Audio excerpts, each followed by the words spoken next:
हमारा युवा हमारे शान कार्यक्रम के तहत आज ये प्रदेश के मुख्यमंत्री मनोहर लाल ने सबसे पहले अहिंसा की प्रेरणा देने वाले, आजादी की अलख जगाने वाले राष्ट्रपिता महात्मा गांधी की पुण्यतिथि पर उन्हें याद किया।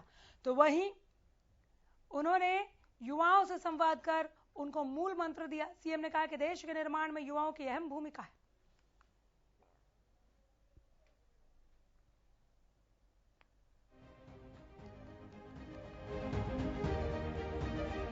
सीएम मनोहर लाल ने हमारा युवा हमारी शान कार्यक्रम के तहत बातचीत करते हुए वीडियो कॉन्फ्रेंसिंग के जरिए युवाओं से बातचीत की और देश का भविष्य बताते हुए प्रेरणास्पद संवाद स्थापित किया। इस दौरान सीएम मनोहर लाल ने राष्ट्रपिता महात्मा गांधी को भी याद किया।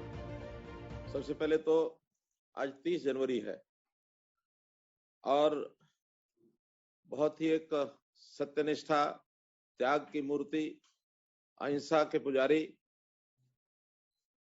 हमारे मोहनदास करमचंद गांधी, जिनको हम बापूजी कहते हैं, उनका आज एक प्रकार से बलिदान दिवस है और उनको मैं अपने मन से श्रद्धापूर्वक नमन करता हूँ। सीएम ने इस दौरान युवाओं को देश का भविष्य बताया और राष्ट्र निर्माण में उनके योगदान की अहमियत बताते हुए आगे बढ़कर अहम भूमिका निभाने की अपील की। युवा अवस्था जो होती है वो एक ऐसी अवस्था होती है जिसमें माना गया है कि उसकी जो दशा और दिशा ये भी बहुत एक यानी उचित दिशा में ही यदि युवा का पालन पोषण होकर के और आगे बढ़ता है तो ही सार्थक उसका जीवन होता है।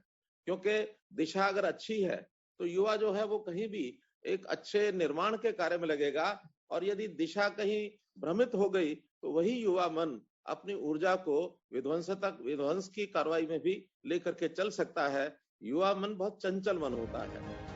वहीं सीएम मनोहर लाल ने मार्गदर्शन की अहमियत पर भी जोर दिया और कहा कि युवाओं को बेहतर मार्गदर्शन में काम करना चाहिए जिससे सही दिशा में सही वक्त पर कदम उठ सके और बेहतर राष्ट्र का निर्माण हो सके। हमारे वो साथी तो बराबर के साथी होते हैं, लेकिन साथी की बजाय कभी कभी हमको ऐसा भी विचार करना चाहिए कि हमारा कोई सारथी भी होना चाहिए। जैसे कहते हैं ना, भगवान कृष्ण ने अर्जुन के सारथी बन करके और उनको शिक्षा दी, तभी महाभारत का युद्ध कर पाए वो। तो इसलिए इस आयु के अंदर हमें जरूर कोई ना कोई अनुभवी व्यक्ति का भी साथ ले लेना चाहिए। इस दौरान सीएम ने हरियाणा के विकास में लागू की गई विभिन्न योजनाओं के बारे में बताया और सीएम विंडो योजना की तारीफ भी की। कोई कर्मचारी अधिकारी जो समस्या को जब सॉल्व करेगा तो उन एमिनेंट पर्संस को बुला करके उनके साथ बैठकर और उस कंप्लेनेंट को जो ग्रीवेंस जिसकी है उसके साथ बैठ करके हल करेगा। उससे हल नहीं होती है तो ऊपर के अधिकारी से हल करवाएगा। और ये एक सिस्टम ऐसा बना है, मुझे संतोष है इस बात का कि पिछले 7 सालों में लगभग 10 लाख लोगों की ऐसी एप्लीकेशन हमारे पास आई हैं और लगभग 90% से ऊपर जिनका सोल्यूशन हुआ है। 10% ऐसी भी होती हैं जो कई बार कोई कोर्ट केस है या कहीं 2 आदमियों के झगड़े का केस आ गया, वो कहीं ना कहीं मामला सुलझाने में कोई ना कोई आर्बिट्रेशन कराना पड़ता है, कोई उनकी समझौता कराना पड़ता है। तो ऐसी समस्याएं भी होती हैं जिसका सोल्यूशन सामने वाले के हिसाब से नहीं होता, उसमें सच्चाई कुछ और होती है, कंप्लेंट कुछ और होती है।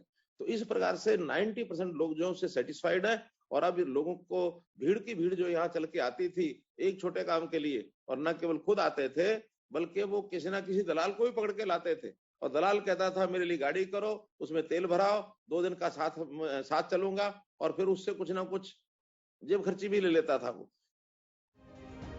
वहीं इस दौरान वीडियो कॉन्फ्रेंसिंग के जरिए सीएम ने प्रदेश के युवाओं से भी बात की। नमस्कार सर, मेरा नाम सिमरप्रीत कौर है। मैं अंबाला हरियाणा से बिलोंग करती हूँ। सर, मेरा सवाल आपसे नशे को लेकर है। सर, युवाओं में नशा बढ़ता जा रहा है। हालांकि हरियाणा सरकार ने पहले भी कई प्रयास किए हैं नशे को कम करने के लिए, पर कहीं ना कहीं ये देखा जा रहा है कि नशे को कम करने के लिए और प्रयासों की जरूरत है। तो सर, आपका इसके बारे में क्या कहना है? बहुत ही गंभीर ये प्रश्न सिमरप्रीत कौर बहन ने उठाया है और हम सब लोग इससे बड़े चिंतित हैं। कारण क्या है कि नशा करने वाला एक चिंता तो वो है, खास करके युवा मन जो है वो बहुत, जैसे मैंने कहा कि विचलित होता है, ऐसी चीजों के प्रति आकर्षण उसका हो जाता है। दूसरा जो बड़ा कारण है कि जो ड्रग्स का व्यापार करने वाले लोग जो हैं, इसका जो बिजनेस करने वाले लोग हैं, और स्मगलिंग खास करके दूसरे देशों से भी होती है, उसका बड़ा कारण ये है कि इसमें पैसा बहुत बड़ी मात्रा में इन्वॉल्व है, और वो पैसा कई बार तो एंटी नेशनल एक्टिविटीज में भी लोग प्रयोग करते हैं। तो इस प्रकार ये दोनों बातें ही हमारे लिए बहुत ही गंभीर हैं, चिंतनीय हैं। इसके लिए हमने एक तो ये किया है कि आसपास की स्टेट्स का मिल करके एक ज्वाइंट एफर्ट हमने बनाया है, और पंचकुला में ही 8 स्टेट्स का एक कार्यालय, बल्कि उसका आज से 5 साल पहले मैंने स्वयं इनिशिएटिव लिया था। ऐसे सब मुख्यमंत्रियों को और वहां के जो पुलिस के अधिकारी हैं उनको बुलाया था, उसमें से बहुत से सुझाव आए थे, और वो हमने एक कोऑर्डिनेशन के लिए एक कार्यालय पंचकुला में बनाया है। सभी प्रदेशों का एक एक व्यक्ति वहां के बैठता है, और उसमें डाटा शेयरिंग होता है, उसमें जो भी कोई एक्टिविटीज जहां कहीं चल रही है उनके ऊपर ध्यान रखा जाता है, ज्वाइंट ऑपरेशन होते हैं।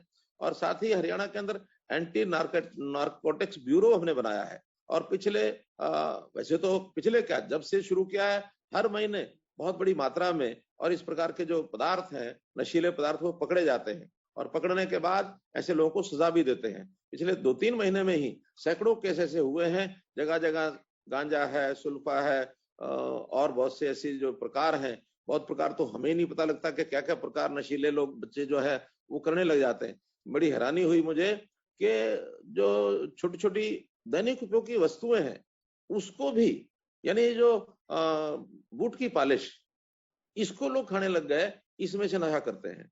यानी ये जो बाम होता है, बाम जो सिर दर्द होता है और हम कभी लगा लेते हैं अपने माथे पर, अपने जुकाम हो जाए तो उसका उपयोग करते हैं, उसको खाना शुरू कर देते हैं। हालांकि ये बातें मुझे सार्वजनिक तौर पर नहीं कहनी चाहिए थी, क्योंकि जिनको नहीं भी पता हो वो भी कहीं ऐसा ना हो कि उसका प्रचार करना शुरू कर दें, लेकिन फिर भी आपको जानकारी इसलिए होनी चाहिए, ये समझाना अपना भी काम है। हम जनता को या खास करके युवा वर्ग को जितना इन बातों के प्रति, यानी इन बातों के प्रति उनको अवेयर करना पड़ेगा, अवेयरनेस कैंपेन चलाने पड़ेंगे। तो अवेयरनेस कैंपेन चला करके उनको ठीक किया जा सकता है। इनके लिए जगह जगह हमने जो सेंटर्स बनाए हैं हॉस्पिटल के साथ जोड़ करके, जो एंटी एडिक्शन सेंटर्स, तो उन सेंटर्स पर जो कोई इस प्रकार का प्रभावी व्यक्ति होता है, वहां पर उनको ले जाकर के कुछ दिन रखा जाता है, उनको धीरे धीरे वो कैसे छोड़े, उसके अपने सिस्टम्स वो काम कर रहे हैं। खासकर हमने जो सामाजिक धार्मिक ऐसे बहुत बड़े बड़े लीडर्स हैं जो इन नशों को रोकने के लिए काम करते हैं। हमारी जो सामूहिक सोशल पंचायत होती हैं, सोशल ऑर्गेनाइजेशन, खास करके हरियाणा में तो आप जानते हैं खाप पंचायतें चलती हैं। इन खाप पंचायतों के माध्यम से भी, मुझे मालूम नहीं कि आप लोगों का खाप पंचायतों के बारे में क्या धारणा क्या नहीं है, मेरी खाप पंचायतों के बारे में धारणा ये है कि सामाजिक बुराइयों को दूर करने के लिए बहुत अभियान वो लेते रहते हैं। बेटी बचाओ बेटी पढ़ाओ, इसमें उन्होंने काम किया, और अभी ये जो नशे की प्रवृत्ति बढ़ रही है, इसमें बहुत खाप पंचायतें अपने अपने समाज में प्रचार करती हैं। तो अवेयरनेस का काम भी हमको करना होगा। तो हर फ्रंट पर इसकी लड़ाई लड़ने के लिए हरियाणा सरकार काम कर रही है।